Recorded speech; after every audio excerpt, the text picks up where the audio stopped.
Kumusta po kayo? Bago po ang lahat, first things first.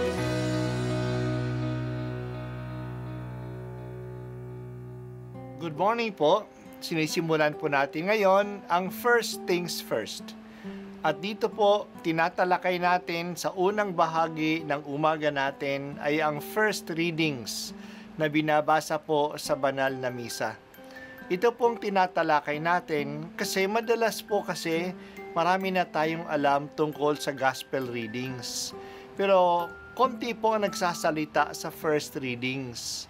Pero ang first readings, bahagi din po yan ng Biblia, ng banal na kasulatan. Kaya susubaybayan po natin ang mga first readings, basahin po natin at kuminsan kailangan ng basahin ng 2 o 3 beses bago maintindihan kasi hindi po tayo familiar sa mga istorya at sa mga kaisipan na tinatalakay dito.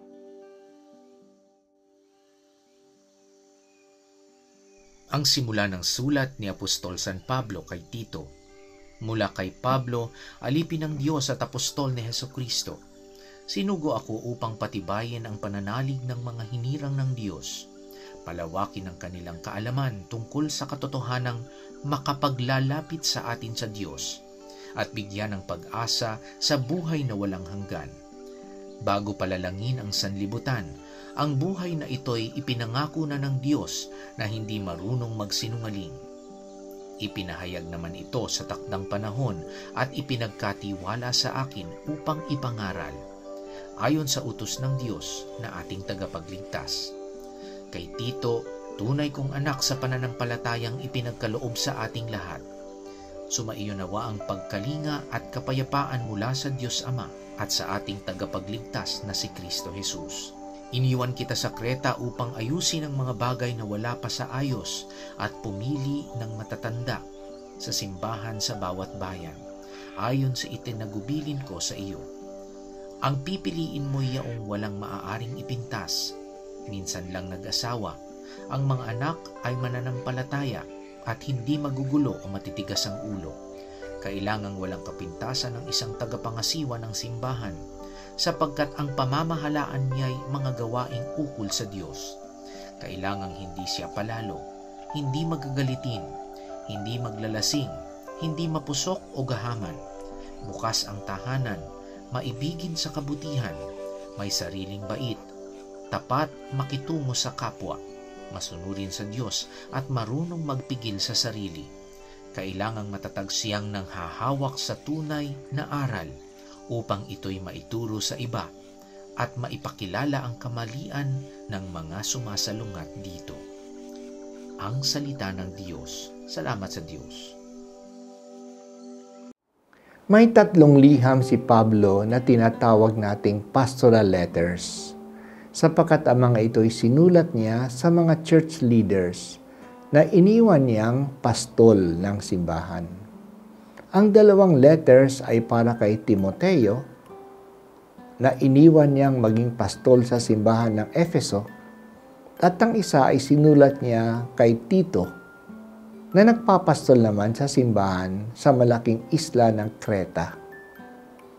Ang mga liham na ito ay tinuturing ni Pablo. Sa mga liham na ito, itinuturing ni Pablo si Timoteo at si Tito na pangalagaan ng mga Kristiyano na kanilang sinasakupan. Sa simula ng sulat na ito ni Pablo kay Tito, binigay ni Pablo ang kanyang misyon at ganoon din ang misyon ni Tito doon sa Kreta.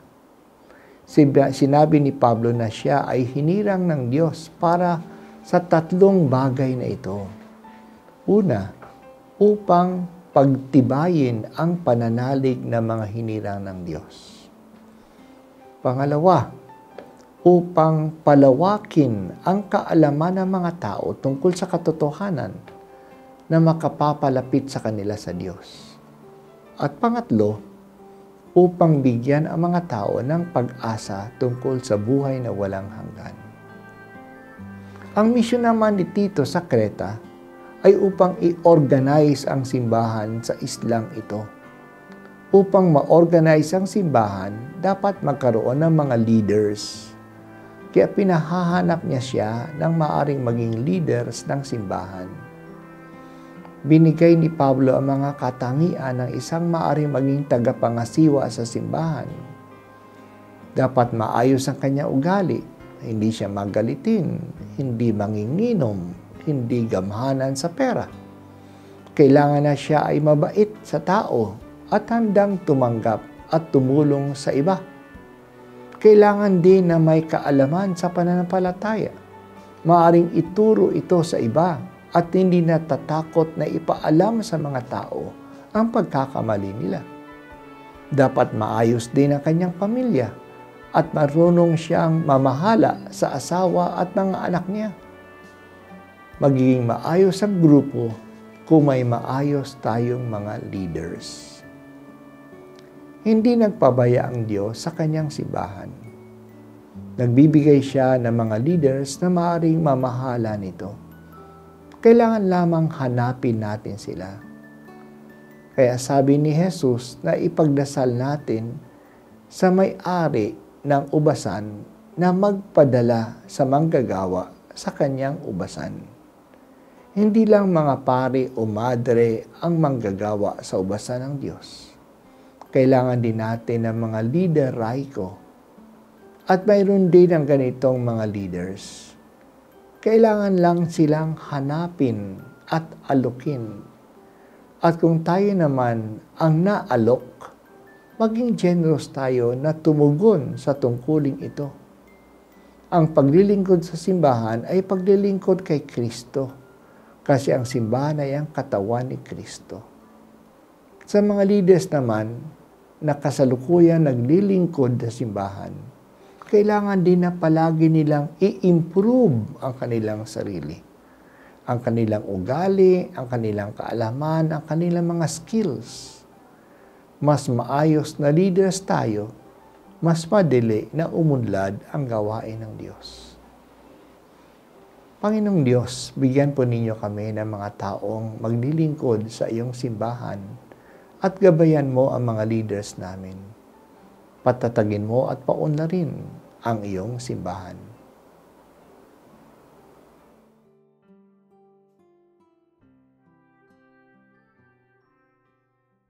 At ako po ay si Bishop Broderick Pabilio dito sa First Things First.